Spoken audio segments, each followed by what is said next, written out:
Décidément, il n'y aura pas d'été calme avec le Paris Saint-Germain. PSG Fan TV, bonsoir à tous. Nouvelle saison, nouvelle émission, Ballcast, qui traitera de l'actualité du football. Mais comme vous le savez, sur PSG Fan TV, on parle surtout Paris Saint-Germain. Avant toute chose, comment vas-tu, Young Steph? Ça va super, content de démarrer ce nouveau format avec toi. Depuis le temps qu'on c'était dans les petits papiers, enfin, ça se concrétise enfin. Donc voilà, le Ballcast démarre enfin et je suis content de pouvoir échanger autour de mon club de cœur avec toi. Donc c'est parti, on va envoyer. Yes. Semaine assez chargée. Été chargé. Il s'est passé énormément de choses. Exact. Et j'ai envie de te dire, quel est ton sentiment, ton premier sentiment suite à tout ce qui se passe? Vraiment, les sorties, les entrées. Donne-moi ton ressenti. Je constate que sur ce mercato, c'était un mercato où Luis Campos était énormément attendu. Que les choses commencent à se mettre en place. Les choses pour lesquelles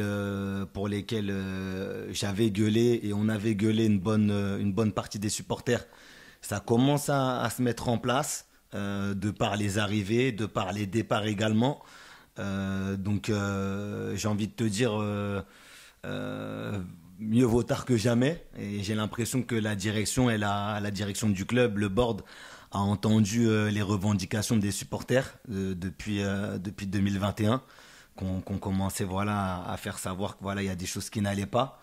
Et on commence à voir les conséquences de tout ça, c'est-à-dire le départ de certains joueurs, ou en tout cas un loft qui a été remis en place comme l'été dernier, avec certains membres qui étaient déjà dans ce loft l'été dernier et qui y sont à nouveau cette année. On a des départs et non pas des moindres, un départ très important, mais je pense qu'on en parlera dans l'émission d'aujourd'hui. Et puis voilà, de toute façon, pour moi, le mercato parisien, tu sais, il commence déjà au lendemain de la 38e journée. La 38e journée qui était début juin dernier contre Clermont, un match qu'on avait perdu, mais on avait pourtant soulevé l'hexagone, le trophée de Ligue 1. Et le mercato avait commencé dès le lendemain avec des négociations par-ci par-là, des choses qui sortent un petit peu dans la presse, et notamment aux alentours du 15 juin, cette lettre apparemment envoyée par Kylian Mbappé à sa direction, une lettre qui datait d'il y a déjà un an, dont on a pris connaissance à ce moment-là, et donc depuis maintenant le 15 juin, c'est une espèce de machine infernale qui se passe pour pas changer cet été avec le Paris Saint-Germain. Voilà, et donc là on va surtout parler de deux acteurs. Donc un ancien, tout fraîchement, et surtout la tête de gondole du Paris Saint-Germain, Kylian Mbappé. La désormais nouvelle tête de gondole. Il l'était depuis au moins 2 ans là, maintenant, depuis sa prolongation. Depuis son affirmation également sur le terrain, de Kylian par ses statistiques. Kylian c'est Paris. Donc voilà, c'est la tête de gondole. On lui a donné notamment les pénaltys. Mais voilà, pour commencer, est-ce que tu aurais pu imaginer un jour que Kylian Mbappé serait dans le loft au PSG? Sincèrement non. Sincèrement non, parce que je me dis qu'un joueur de cette trempe doit faire les choses dans les règles de l'art. C'est-à-dire dans les règles de l'art? Dans les règles de l'art, c'est-à-dire un joueur comme lui pour moi ne peut pas se retrouver dans le loft. Ça me paraît juste surréaliste. Est-ce que les raisons pour lesquelles il a été dans ce loft, parce qu'il est sorti de ce loft il y a quelques jours, pour toi, est-ce qu'elles sont légitimes? Parce que je le rappelle très rapidement, il n'a pas voulu le prolonger. Donc Nasser a voulu le vendre tout simplement. Donc c'était sa condition. Donc, en tout cas, ça a été plus ressenti comme une menace que plutôt qu'une réelle intention de le vendre, vu tout ce qui se passe et tout ce qui s'est passé. Donc voilà. Moi, ça m'a paru légitime dans le sens où Kylian a laissé planer le doute. Il est rentré dans une forme de silence radio pendant plusieurs semaines où justement il n'a pas évoqué son avenir. Il n'a pas cherché à évoquer son avenir avec le Paris Saint-Germain. C'est vrai que je me rappelle au soir de PSG Clermont, il affirme qu'il sera là la saison prochaine, donc la saison qui va commencer là, 2023-2024. Et c'est vrai qu'après l'apparition de cette lettre, on n'a pas eu de nouvelles de sa part là-dessus. Et le club a décidé de le lofter, dans le sens où on a une saison à préparer, on a besoin de savoir avec qui on repart et avec qui on ne repart pas. Et on ne peut pas se permettre d'avoir un espèce de flottement de la part de quelconque joueur. Et peu importe si c'est Mbappé ou un autre, nous on a besoin d'être fixés. Est-ce que tu continues avec nous? Et la question sera ensuite peut-être de savoir pour combien de temps. Et est-ce que tu ne continues pas avec nous? Qu'est-ce que tu décides? Et comme on voyait que ça tergiversait un petit peu, qu'il n'y avait pas de, il a pas forcément pris les devants, le garçon, ben il a atterri dans le loft. Oui, je dirais qu'il les a pris les devants, puisqu'il a clairement dit qu'il prolongerait pas. C'est pour ça qu'il a été mis dans le loft. Mais on va avancer, notamment parce qu'il y a plusieurs choses qui se sont passées. Donc depuis cette fameuse lettre, certains joueurs sont arrivés, notamment internationaux français. On ne va pas forcément parler d'eux, mais on va juste les évoquer parce que peut-être que ça faisait partie des conditions de Kylian Mbappé pour qu'il prolonge au Paris Saint-Germain. Le jour où il a prolongé. Voilà. Mais là, voilà, on est arrivé à la fin de son contrat, donc qui se termine encore aujourd'hui en 2024. Dembélé, Hernandez, on parle de Kolo Muani qui devra arriver.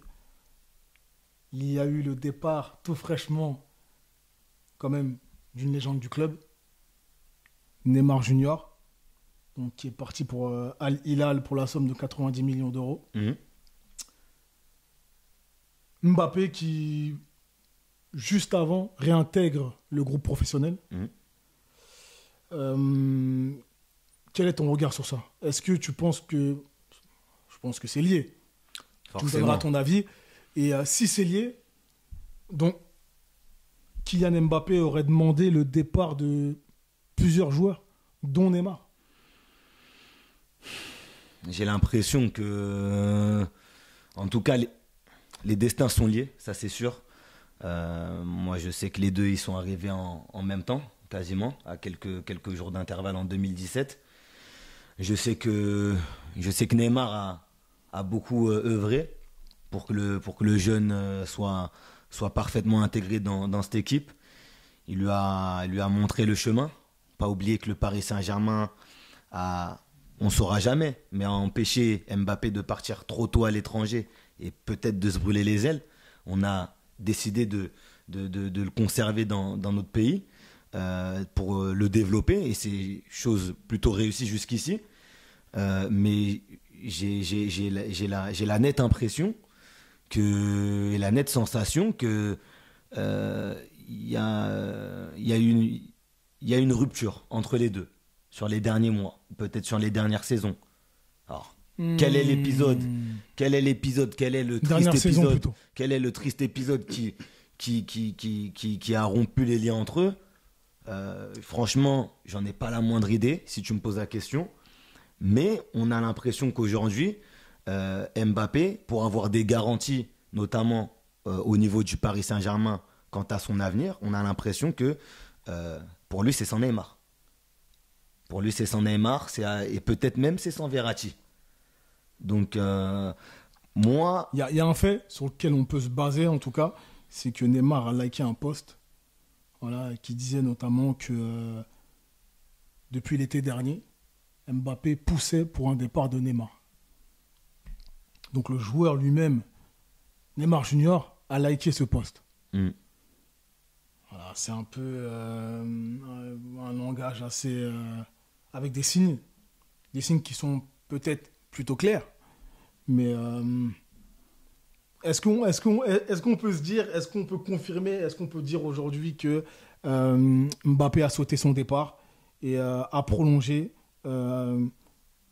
avec plusieurs conditions, notamment la condition que Neymar devait quitter le club?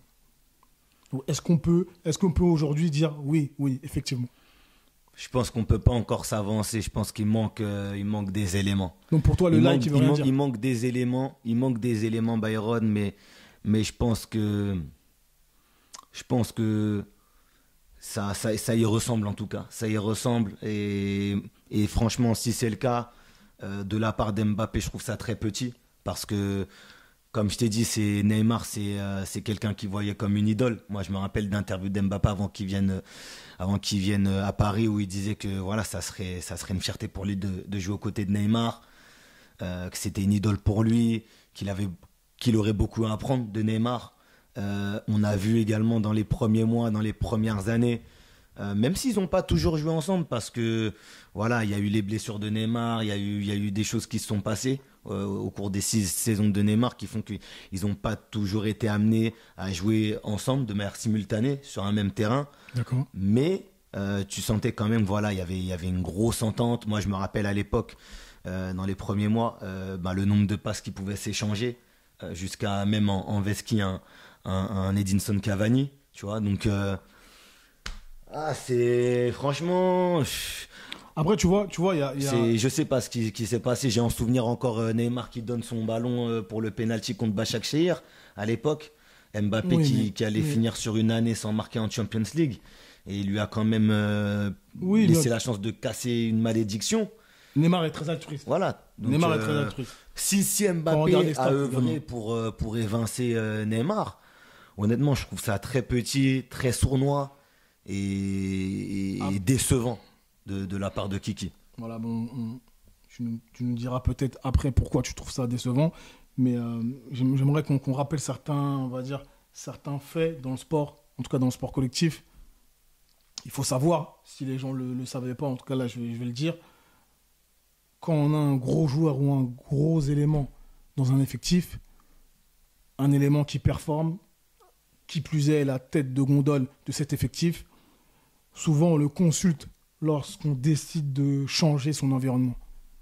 Surtout si c'est un élément qui performe. Mbappé performe. Oui. Donc forcément, c'est le salaire le plus important du club. Si on doit faire des changements, on doit le consulter.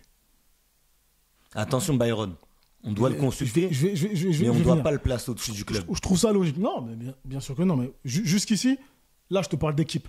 Là, je te parle pas de club, je te parle pas d'institution, mais je te parle d'équipe. Ce que je dis là, c'est très vrai, par exemple, dans le basket.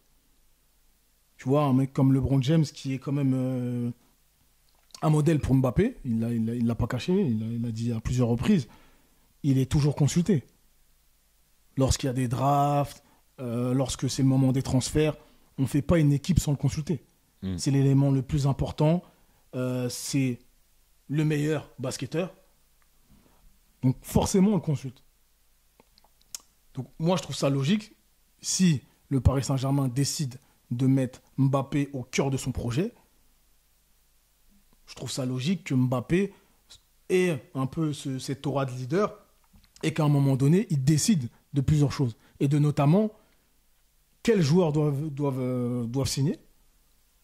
Parce qu'on ne va pas lui apprendre à jouer au foot, Mbappé. Tu vois, et c'est vrai surtout dans le football. C'est moins vrai dans le football que dans le NBA, mais c'est vrai notamment lorsque le joueur est plus grand que l'entraîneur. Tu vois, parce que je me rappelle d'une époque de Manchester United, quand Fergie, le Fergie Time, la Fergie Air de Ferguson, donc, là, c'était pas le cas. Tu vois, Ferguson, il décidait, mais je pense qu'il consultait ses cadres. Tu peux pas œuvrer sans consulter tes cadres. Mais c'était le plus gros élément, ou en tout cas, la figure du club. C'était Ferguson. Au Paris Saint-Germain, sur ces dernières années, les joueurs sont plus grands que l'entraîneur. Et largement. Tu vois ? Et donc, je pense que cette raison fait que l'entraîneur a moins de légitimité. Tu vois, et on a vu ce qui s'est passé avec Pochettino et Galtier dernièrement. Ils ont très très mal géré les penalty gates, qui devait faire quoi, qui était le leader, qui était le joueur numéro 1. Ils l'ont jamais dit clairement. On l'a vu, on l'a constaté, mais ils l'ont jamais dit clairement. Donc, voilà, pour prêcher pour la paroisse de Mbappé, je dirais que c'est assez normal. Mais là où moi j'ai un problème avec ça, c'est que normalement ça se fait naturellement. Il y a une expression qu'on utilise quand on parle de jeu, on dit aller dans le sens du jeu. Eh bien, je pense que ce qu'a fait le Paris Saint-Germain, et je lui en veux pas tellement parce que c'est un jeune club finalement, et il va apprendre de toutes ses expériences, c'est que finalement il a donné les clés à un joueur qui n'était pas vu, je pense, de l'ensemble de l'effectif comme le numéro 1 de l'équipe. Parce que qui de mieux que les joueurs pour savoir qui est meilleur au football? Bien sûr. Tu vois ce que je veux dire? Nous, on peut dire ce qu'on veut. Dans les médias, à la télé, on peut dire que Mbappé est un meilleur joueur que Neymar, mais peut-être qu'Mbappé lui-même sait qu'il n'est pas meilleur que Neymar. Et peut-être que Neymar lui-même sait qu'il est meilleur qu'Mbappé. Tu vois? Et ça me fait... Et je rebondis, après je te demande ton avis. Regarde le penalty gate.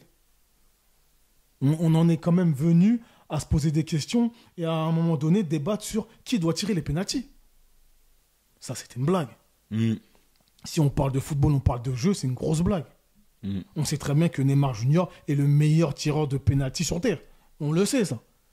Il a une technique juste imparable. La question ne se pose même pas. Mais on se l'est quand même posé. Pourquoi? Parce qu'on a donné les clés à Mbappé.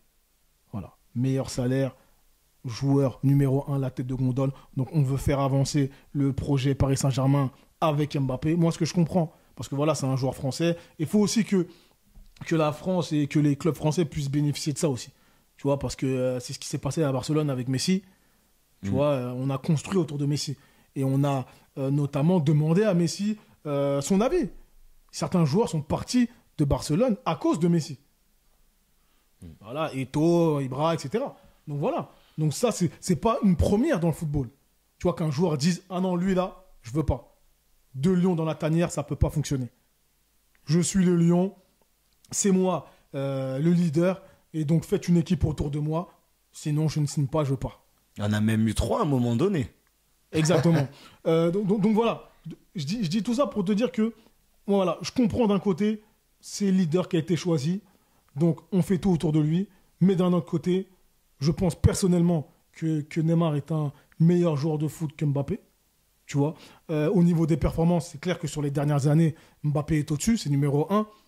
Donc c'est pas une question de qui préfère qui. Voilà, il n'y a pas d'anti-Neymar, il n'y a pas d'anti-Mbappé ici. Mais je vous dis simplement que quand les choses se font naturellement et légitimement, il y a moins de problèmes en interne. Tout le monde est heureux et tout le monde comprend certains choix. Si à un moment donné, il y a des dysfonctionnements jusque sur le terrain, en direct devant les caméras, c'est qu'à un moment donné, il y a des choses qui ne sont pas acceptées. Et c'est peut-être des choses qui sont justement pas naturelles. Toi, quel est ton regard sur ça? Moi, mon regard, je partage un peu ce que tu dis. Mon regard, c'est que j'ai la nette impression qu'il a un peu forcé les choses. Qu'il a un peu mis dans la balance. Moi, je veux bien renouer le contact avec vous, avec le club, pour éventuellement prolonger. Mais il faut qu'il se passe ci, ça, pour que je puisse revêtir le maillot du PSG, puisqu'apparemment vous me dites que je suis parti pour jouer 0 minute. Donc moi je vous dis que si je dois rejouer sous ce maillot-là, il faut qu'il y ait ci, ça, parce que je vous l'ai déjà dit l'année dernière et que vous n'aviez pas fait les choses en conséquence. Donc moi c'est cette forme-là qui me gêne côté Kylian Mbappé, parce que et en vrai, à l'époque, on disait bromance entre les deux, quand les deux sont arrivés, les premiers mois, les premières saisons. Mais en vrai de vrai, ce sont des collègues de travail. Et quelque part... Je pense qu'il y avait un peu plus au début. Oui, c'est pour ça que je te dis ça, il y avait un peu plus. Moi aussi, je pense qu'il y avait un peu plus. Mais au final, tu as l'impression que Mbappé, en fait, il évince un collègue. Il évince un collègue, sans se rendre compte qu'en fait ce collègue-là, c'est pas n'importe qui dans le football. Si lui aujourd'hui il n'est pas n'importe qui dans le football, Neymar Junior n'est pas n'importe qui dans le football. Neymar Junior était dans ce game-là bien avant lui. Il était, je crois, même pas encore au centre de formation de l'AS Monaco. Il le voyait jouer. Il s'en est inspiré. Est-ce que ça n'a pas pu donner jusqu'à reprendre de temps en temps des gestuels, des mimiques, des dribbles à lui. Excuse-moi, quand il arrive au PSG. Donc moi je trouve ça, si il a vraiment œuvré pour l'évincer, je trouve ça dégueulasse.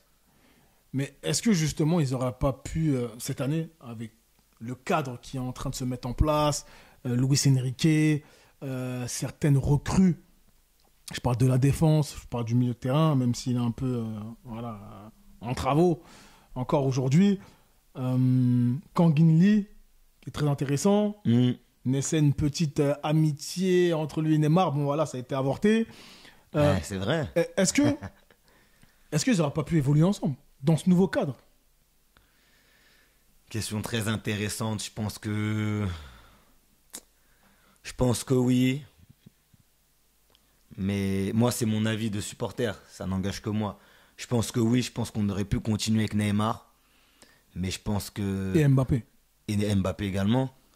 Mais je pense que Mbappé et je pense que le club, quelque part, en ont décidé autrement. Ont décidé de briser la MNM. Pas dans son entièreté, mais en tout cas aux 2/3, juste en un seul été. Ils ont décidé de tourner la page de Neymar. Neymar a énormément apporté au Paris Saint-Germain, sur le plan marketing notamment, sur le plan sportif. Il y aura forcément un peu de regret, malgré quelques moments de magie dont on aura su profiter, malgré une finale de Ligue des Champions, dont on se sera sacrément enjaillé, des moments de magie quand même. Il faut pas galvauder, il faut pas oublier, il faut pas occulter ça, il faut pas être hypocrite. Neymar a fait beaucoup de choses positives, même si c'était par intermittence, on avait l'impression par moment, mais lorsqu'il était à 100% de ses capacités, il donnait la pleine mesure. Mais j'ai l'impression qu'aujourd'hui, le club, ils ont décidé de tourner la page, de passer sur autre chose, de créer un collectif. Peut-être que Neymar n'était pas assez collectif à leurs yeux. En tout cas, de créer un collectif. Non, mais de toute manière, un collectif, c'est une addition d'individualité. Voilà. Donc, à un moment donné, ça veut presque rien dire. Quand on disait qu'on n'était pas un collectif, c'est parce que ça ne matchait pas. Avec pas mal de joueurs, t'en as, ils n'étaient pas au niveau des autres, etc. Donc, c'est plus ça. Moi, je pense que c'est plus un problème d'entraîneur, ça. Quand on parle de justement une équipe qui ne fonctionne pas, qui n'avance pas ensemble, qui ne défend pas ensemble, pour moi, c'est un problème d'entraîneur. Donc là, visiblement, on a plus ce problème. Et donc, voilà. Donc là, si on est en train de faire un petit bilan en se disant que les demandes de Mbappé sont appliquées, est-ce que Mbappé ne doit pas prolonger au-delà de 2024 ? Au-delà de 2025 plutôt. Tu vois, lapsus révélateur, parce que il devrait, ce qui se dit, être transféré donc l'été prochain en 2024. Mais si on fait tout un projet autour de lui et qu'on recrute les joueurs qu'il a demandé et qu'au final, ils partent dans 10 mois, là, il y a un problème de logique. Ah oui, et je me dis qu'on n'est pas à l'abri d'une surprise, que Mbappé, finalement, prolonge au-delà de 2025. Tu vois, moi, je ne trouverais pas ça incohérent. Le contraire, pour moi, serait incohérent. Tu vois, même si on se dit que il prolonge, on le vend, donc on récupère une indemnité sportivement, parce que nous, c'est sportif qui nous intéresse, désolé, c'est pas logique. Parce que finalement, tu construis un projet donc, qui doit s'inscrire dans la durée. Donc, il ne faut pas s'attendre à gagner la Ligue des Champions l'année prochaine. Si c'est le cas, on sera tous heureux, il n'y a pas de problème. Mais il ne faut pas réfléchir comme des enfants en se disant, enfin des enfants, voilà, des enfants qui ne réfléchissent pas trop, en se disant que oui, donc voilà, avec tous ces changements-là, nouvel entraîneur, on va gagner la Ligue des Champions. C'est pas vrai. Voilà, là, il faut penser sur le long terme, que les choses se mettent en place. Un projet, ça prend du temps. Donc, logiquement, Mbappé doit prolonger au-delà de 2025. Moi, c'est mon avis. Maintenant, je ne sais pas ce que tu en penses, toi. Pour moi, il faut absolument, je dis bien absolument, qu'il prolonge au-delà de 2025. Il est hors de question, je dis bien, il est hors de question que Kylian Mbappé prolonge jusqu'à 2025. Parce que ça signifierait déjà que les 2 dernières saisons, c'était des saisons migraines. Cet été-là, c'était un été migraine. Saison ratée, on a perdu du temps. Migraineux comme pas possible. On a perdu du temps. migraineux comme pas possible. Toutes les infos qui sortent, à droite, à gauche. Mbappé, pas Mbappé, Neymar, pas Neymar, les autres joueurs, pas les autres joueurs. Il est hors de question qu'il prolonge jusqu'à 2025 parce que ça signifierait que les débats qu'on a là concernant son avenir et qu'on a eu aussi en 2022, il reviendrait sur la table en 2024, à un an de la fin d'un contrat en 2025. Et moi, je veux pas ça. Et comme tu l'as dit, un projet, ça se met en place, faut que tu sois là, figure de proue, voilà, tête d'affiche, faut que tu sois là au moins 2027, 2028, comme certains joueurs qui viennent de signer au Paris Saint-Germain, tu vois. On a besoin de voir sur le long terme. Est-ce que tu es prêt? Are you ready or not? Tu es prêt ou pas? Effectivement. Tu vois, effectivement. c'est l'enfant de Bondy. C'est l'enfant de Bondy. Aujourd'hui, il jouit d'une notoriété, il jouit d'une immunité. Je crois même lui, il s'en rend pas compte. Ouais, il est pas mal critiqué là. Je crois que même lui... Non, il est des fois, il est un peu défendu. Hein. Non, il est défendu clairement par certains acteurs. On va pas les nommer parce qu'on va pas perdre notre temps. Ouais. Mais ce que je veux dire, c'est que sur la toile, je regarde un peu, déjà, certains lui en veulent un peu concernant le départ de Neymar. Il y a le départ de Verratti qui se dessine. Mais déjà, Verratti, pourquoi il est dans l'équation? Moi, ça, je trouve ça fou. Hein. Je te dis clairement. Pourquoi il est dans l'équation? Moi, je pense il serait intéressant dans le milieu. Là. Moi, je pense que là, il faut quand même parler d'une chose. Mbappé, on peut lui reprocher sa communication un peu, un peu bancale, un peu, voilà, il fait des zigzags. Le petit fait des zigzags. Il est pas très clair. Mais sur le terrain, professionnalisme hors pair. Les stats parlent pour lui. Depuis qu'il est au Paris Saint-Germain, la pente, elle est ascendante. Sauf quand il s'arrête de courir parce qu'il demandait la balle, on lui a pas donné. Oui, mais bon, ça c'est... Non, t'as parlé de professionnalisme, voilà. ça c'est... Oui, il y a une image qui m'est venue. L'image t'est venue, oui. Désolé, bon, désolé. C'est un moment en 6 saisons d'Mbappé à Paris. C'est un moment.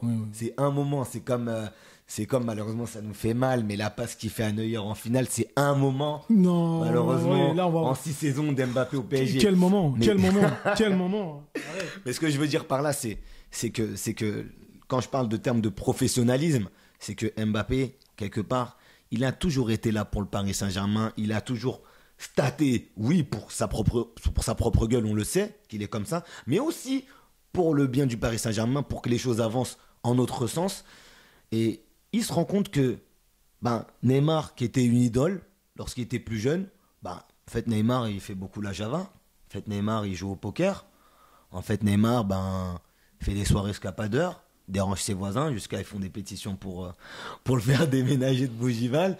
Il se rend compte que Verratti, il est pas si sérieux que ça, qu'il fume des clopes, apparemment, il boit des bières, il va en soirée, pareil, il mène la belle vie, et qu'il mène pas le lifestyle d'un gars qui fait gaffe à son corps, qui prend soin de lui, et qui vise la haute performance à tout prix, comme lui, Kiki Mbappé, la vise, tu vois, et nous la montre quasiment chaque week-end depuis maintenant 2 saisons, parce que je trouve qu'avant, il a toujours été fort Mbappé, mais bien sûr. Comme il est depuis 2 saisons, ouais, il a progressé, voilà. Il a progressé. Et je pense que le switch dans sa tête, il est là, parce qu'il faut pas oublier aussi Mbappé, je dis 6 ans qu'il est au PSG, mais Mbappé, il arrive au PSG, il a 18 ans. Là, sur cette fin d'année civile, il va atteindre les 25 ans, et forcément, la gamberge, elle évolue. La gamberge que tu as à 22-23, c'est pas la même que celle que tu as quand tu as 18 ans. Et que tu arrives à 18 ans avec les yeux écarquillés, parce que tu joues avec tes idoles, tu vois. Ou tu joues avec des joueurs avec lesquels tu jouais à la PlayStation. Les Thiago Silva, les Cavani, les Mbappé, pardon, les Di Maria, excuse-moi, les Neymar. Là, il était vraiment avec eux tous les jours. Et après, la gamberge, elle évolue, parce qu'il y a un trajet, il y a un process qui suit son cours. Et je pense qu'il s'est rendu compte qu'en fait, ouais, c'est bien de jouer avec des gars qu'il respectait à mort à un moment donné. Ce sont devenus ses collègues. On a pu penser, et je pense que ça a été des vrais amis pour lui à un moment donné. sur lesquels il a pu s'appuyer. Moi, j'oublie pas qu'il avait passé quelques jours de vacances, je crois que c'était à Ibiza avec Verratti, je crois qu'il y a maintenant 2 ou 3 ans. Mais on se rend compte qu'aujourd'hui, lui, il a besoin de faire avancer ce club. Il a besoin et c'est pour ça qu'il faut qu'il prolonge au-delà de 2025, parce que s'il a vraiment envie de faire avancer ce club, faut pas que ce soit pour rien que, selon moi, il évince des Verratti, des Neymar, des garçons qui techniquement, pour moi, sont au-dessus de lui, même si c'est pas, pour Verratti, c'est pas le même poste, mais c'est techniquement, intrinsèquement, c'est plus fort que lui. C'est des garçons qui auraient été capables de l'aider à aller chercher les trophées qu'il souhaite. Aujourd'hui, il a pris une décision, j'ai l'impression, il va falloir qu'il en assume les conséquences. Là, aujourd'hui, Mbappé projette les parents qui mettent leurs gosses au foot, etc. On est vraiment là-dedans. Le Mbappé Project commence vraiment maintenant, tu vois, avec une équipe qui, en principe, sera constituée autour de lui, tu vois. Et il a intérêt à pas... il n'y a plus d'excuses. Il n'a plus d'excuses. Là, je suis désolé, je vais te le dire très sincèrement, parce qu'on disait sur cette chaîne qu'on était payé par Mbappé, qu'on était payé par le club, parce qu'on n'avait pas parlé de lui. Je me rappelle, c'était un Brest PSG, alors qu'il avait mis doublé, qu'il aurait dû sortir parce qu'il avait été extrêmement mauvais, même s'il marque 2 buts, et que j'avais pas parlé de lui. On m'avait incendié.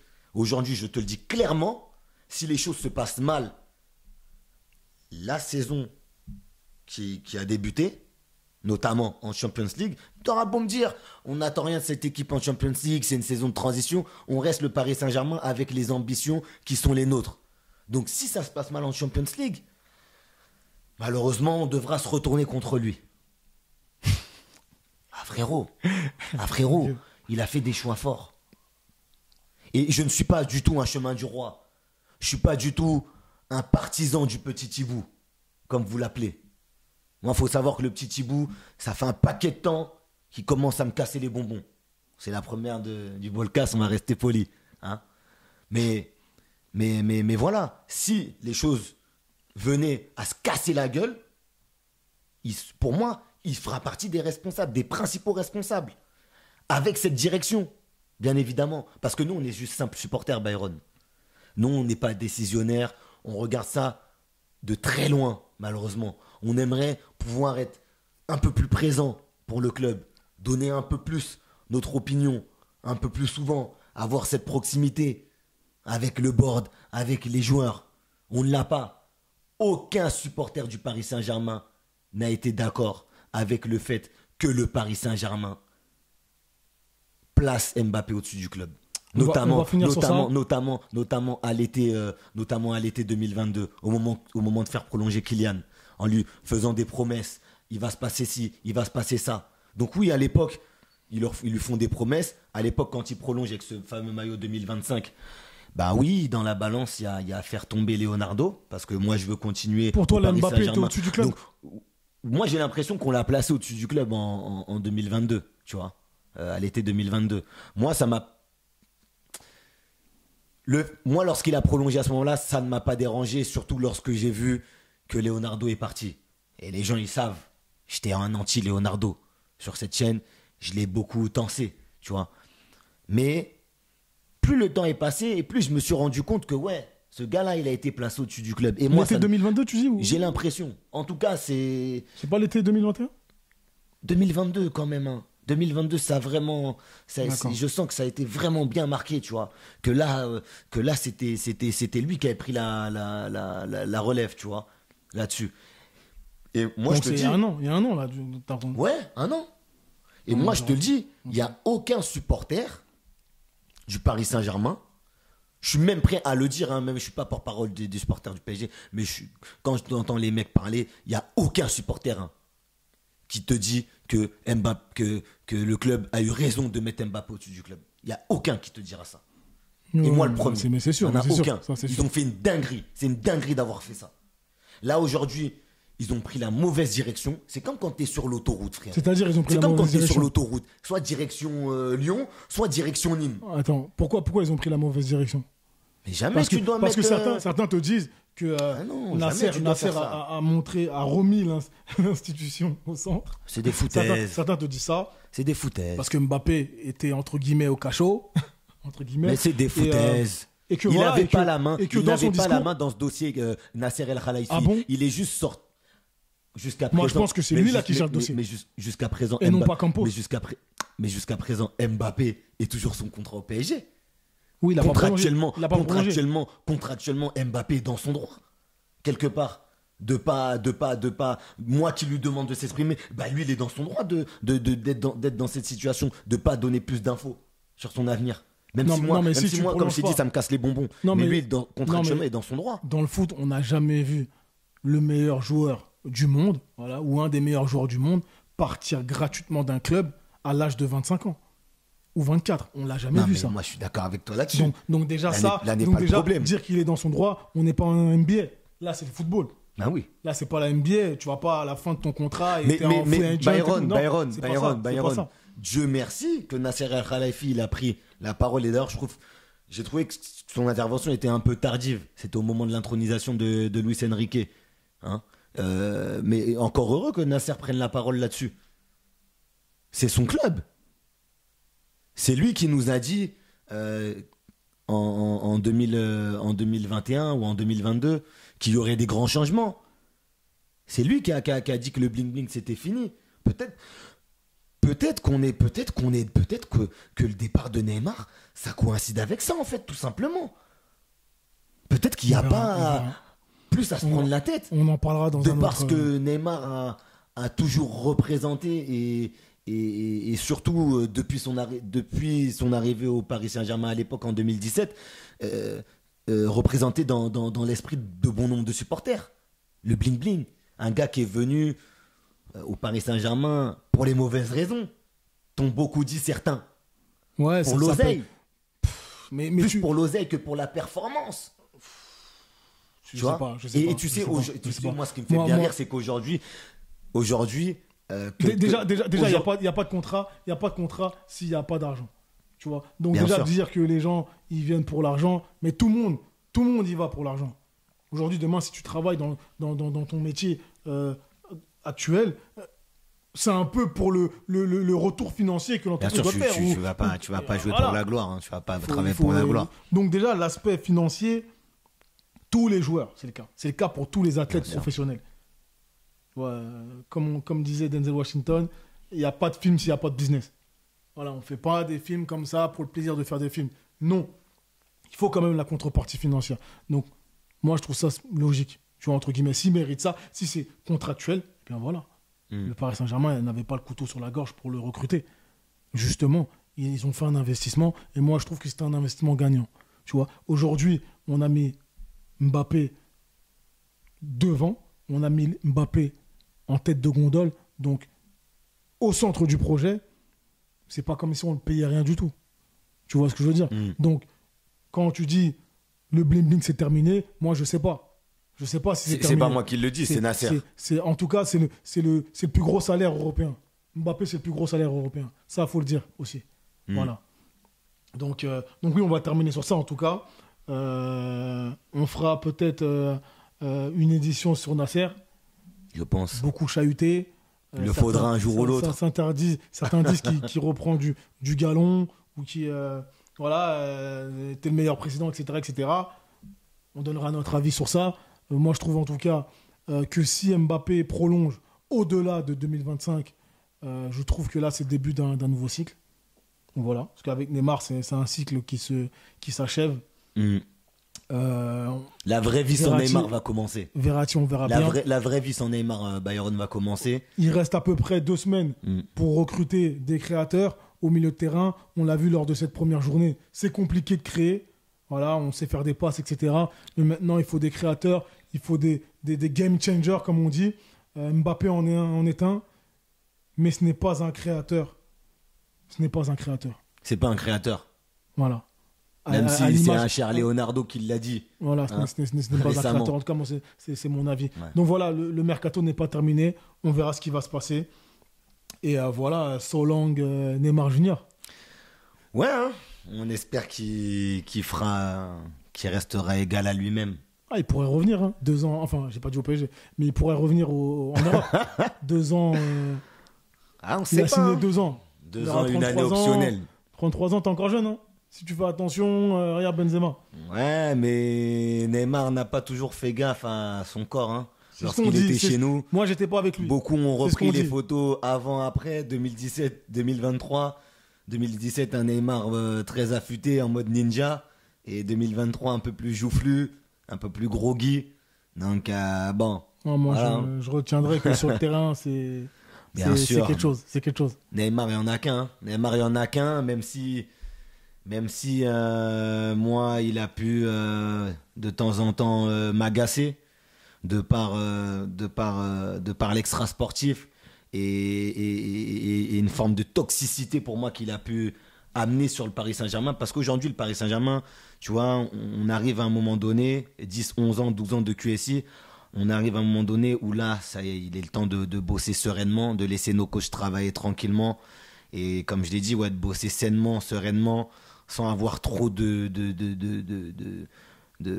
polémiques en tout genre qui sortent et notamment de la part de nos joueurs. On a besoin, voilà, un club, j'ai envie de te dire, un club clean quelque part. Un club clean. Non, mais il y a toujours des polémiques, terrain. ça fait partie du football en réalité. Il y a toujours des polémiques. Mais moi, c'est ça qui me gênait avec Neymar. Et c'est peut-être pour ça que quelque part, je suis pas totalement triste de le voir partir. Parce que pour moi, tout ce qui se passait hors terrain, ben, au bout d'un moment, ça me cassait les bonbons, tu vois. Je vais encore une fois rester poli. Et puis voilà, tu vois, il y avait, franchement, c'est même le fait de les quelques petites déclarations où il narguait les supporters. Moi, ça me cassait les bonbons. Après, parce qu'on a entendu, hein, et après, je pense qu'on arrêtera l'émission.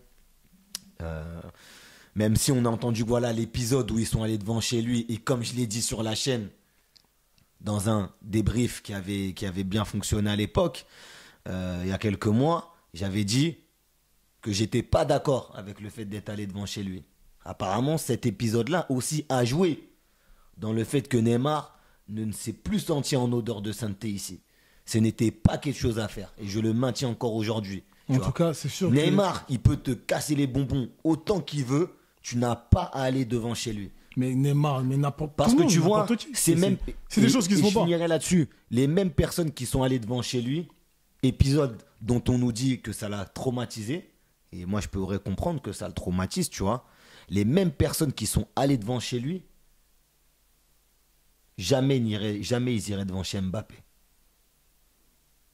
Ok. Je pose ça là. Non, mais de toute façon. Je pose ça là. Non, mais non. Ce qu'il faut dire, non, mais on n'est pas dans une comparaison qui doit aller devant chez qui. Déjà de base, t'as pas aller devant chez les joueurs. Il faut s'arrêter là. Il faut s'arrêter là. Voilà, il faut.